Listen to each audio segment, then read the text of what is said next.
C'est l'heure du journal de l'Afrique, soyez les bienvenus sur France 24. À la une ce soir, ce rebondissement judiciaire en République démocratique du Congo. La Cour de cassation a annulé la condamnation à 13 ans de prison de Vital Kamerhe. L'affaire qui vise l'ancien directeur de cabinet du président Félix Tshisekedi a été renvoyée et sera de nouveau jugée. Nous serons à Kinshasa dans ce journal. Ces manifestations contre le président tunisien, des milliers de personnes se sont rassemblées dans le centre de Tunis dimanche pour protester contre la dissolution du Parlement par Kais Saied.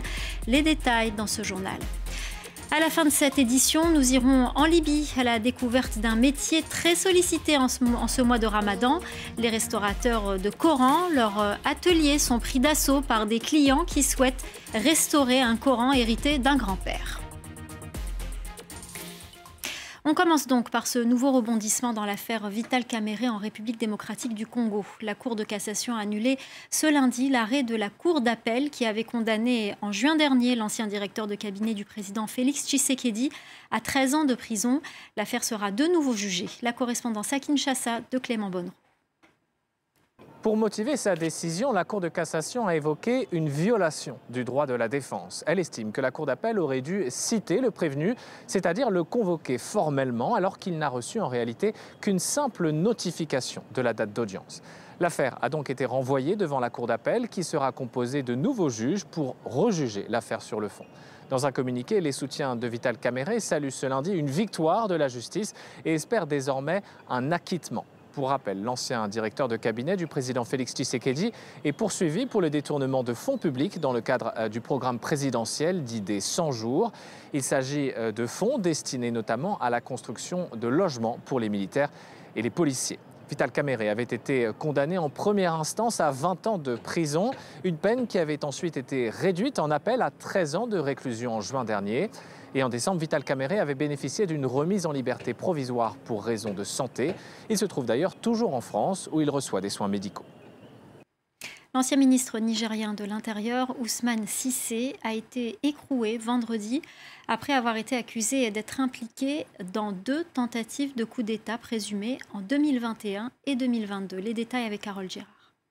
D'après plusieurs sources militaires, l'ex-ambassadeur pourrait rester dans la prison de Birnin Gaouré d'ici la tenue de son procès. Il rejoindra en détention le lieutenant Abdraman Mo, mais aussi le capitaine Gourouza, tous deux accusés d'avoir pris le commandement le 31 mars 2021 d'un bataillon de soldats qui se sont attaqués au palais présidentiel. C'est donc la justice militaire, le tribunal militaire qui statuera sur l'avenir des 3 accusés. En attendant, l'enquête continue. Cissé Ousmane Ibrahim, ancien ministre de l'Intérieur de 2010 à 2011, ne s'est pour l'instant pas exprimé publiquement, son avocat non plus. Cette arrestation, elle intervient quelques jours après, à peine après la date anniversaire de l'investiture de l'actuel président nigérien Mohamed Bazoum. À ce jour, plusieurs militaires qui pourraient être impliqués dans cette tentative de coup d'État l'année dernière sont encore recherchés. En Tunisie, plus d'1 millier de manifestants se sont rassemblés au centre de Tunis pour protester contre le président Kais Saied qui a récemment dissous le Parlement. Une majorité de ces manifestants étaient des partisans du parti islamiste Ennahda. Laurent Berstécher. En plein cœur de la capitale, des milliers de Tunisiens se sont à nouveau mobilisés ce dimanche pour dénoncer les dérives autoritaires de leur président. Kais Saied s'est trahi lui-même. Il a trahi le peuple et la Constitution qu'il avait promis de respecter. Le 31 mars dernier, Kais Saied avait annoncé la dissolution du Parlement tunisien, déjà suspendu depuis juillet. Et quelques jours plus tard, plusieurs membres de l'opposition, dont le chef du parti islamiste Ennahda, étaient entendus par la justice sur leur rôle présumé dans un complot contre l'État. Mais pour ses adversaires, ce sont les attaques répétées de Kais Saied contre les institutions parlementaires qui mettent en péril la démocratie tunisienne. Nombre de Tunisiens lui reprochent également son incapacité à sortir le pays d'une crise économique de plus en plus sévère. Une crise politique qui s'accentue, qui s'enracine et qui pèse lourd sur l'économie tunisienne, sur les finances, sur le quotidien des Tunisiens. Le pays va de plus en plus mal. Samedi, le chef de l'État avait affirmé que des élections législatives prévues en décembre permettraient la formation d'un nouveau Parlement reflétant la volonté du peuple. Mais ces annonces n'ont pas convaincu l'opposition, qui demande un scrutin dans les 3 mois à venir, comme le prévoit la constitution tunisienne. Dans le reste de l'actualité, en bref et en images, cette annonce de l'Union européenne ce lundi, l'UE a décidé d'arrêter ses missions de formation et d'entraînement de l'armée malienne et de la garde nationale. Le chef de la diplomatie européenne a toutefois précisé que l'UE restait présente au Sahel et se déploiera dans les pays voisins. La question du Sahara occidental. Les indépendantistes du Front Polisario vont annoncer dimanche rompre tout contact avec le gouvernement espagnol de Pedro Sánchez après un revirement de Madrid le 18 mars dernier en faveur de la position marocaine. Jusqu'ici, l'Espagne affichait sa neutralité. Cet accord entre l'Italie et l'Algérie, le Premier ministre italien Mario Draghi était à Alger pour tenter de réduire la dépendance énergétique de son pays à la Russie. Un accord a été signé avec l'Algérie pour l'augmentation de ses exportations de gaz vers la péninsule. L'Algérie est le 2e fournisseur en gaz de l'Italie derrière la Russie. En République démocratique du Congo, les différents conflits ont fait depuis des années de nombreuses victimes civiles, mais pas que. Les animaux ont aussi payé un lourd tribut. Je vous emmène à Luiro, où le centre de réhabilitation des primates accueille une centaine de chimpanzés blessés par la guerre ou capturés par des braconniers. Nous sommes dans le parc national de Kahuzi-Biega, dans l'est de la République démocratique du Congo. 600 000 hectares de jungle situés entre 2 volcans éteints. Parmi la faune qui y habite, de nombreuses espèces de primates. Dans cette région du pays, l'insécurité, les conflits et le braconnage ont laissé des traces sur les singes. Des centaines d'entre eux ont été capturés et maltraités.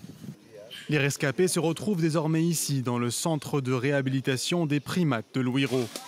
Des vétérinaires s'occupent de soigner les chimpanzés, gorilles et bonobos arrachés des griffes des braconniers. On essaie de mettre tous les moyens en place pour voir comment est-ce que d'abord on peut sauver la vie de l'animal. S'il s'agit de cas de blessures, un cas grave pareil, on peut voir d'abord premièrement comment arrêter l'hémorragie et puis anesthésier l'animal et le tirer et puis l'amener dans sa cage toujours. Les primates consomment chacun 6 kg de nourriture par jour et les bébés sont nourris au biberon.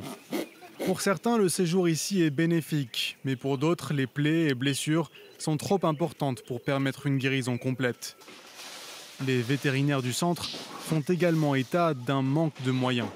Il n'y a pas l'implication du gouvernement, disons à 100% dans la prise en charge du centre. Ce sont des efforts des personnes de bonne volonté qui essaient de voir comment protéger nos animaux qui sont très menacés. Plus d'une centaine de singes habitent dans le centre de Luiro, dans l'espoir d'un jour pouvoir les relâcher dans leur habitat naturel. Pour finir, je vous emmène en Libye découvrir un métier qui ne manque pas d'activité en ce moment, celui de restaurateur de Coran. Pendant le mois de Ramadan, leur travail est intense. De nombreux clients affluent dans leur atelier pour solliciter leur savoir-faire afin de conserver l'ouvrage souvent hérité de leur grand-père, Wassim Cornet. Dans cet atelier de Tripoli, c'est l'affluence des grands jours. Ici, des ouvriers s'attellent à la restauration d'anciens exemplaires du Coran. En Libye, la tradition est d'acheter un Coran avant le début du mois du Ramadan, mais certains préfèrent conserver de vieux exemplaires, souvent hérités de personnes qui leur sont chères.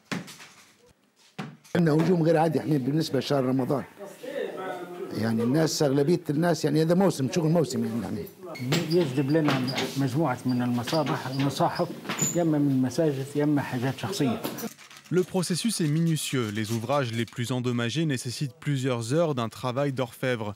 Ils doivent être défaits, restaurés, puis reliés à nouveau. La main-d'œuvre est gratuite. L'atelier ne fait payer que les quelques euros du matériel utilisé. L'engouement est tel que le magasin organise de nombreux ateliers. Depuis 2008, plus de 1500 stagiaires s'y sont formés.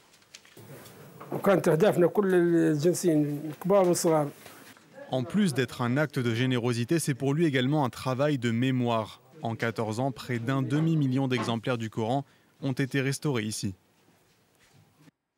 Voilà, c'est la fin du Journal de l'Afrique. Merci aux équipes en régie, merci à notre chef d'édition Célia Caracena et merci à vous de nous avoir suivis.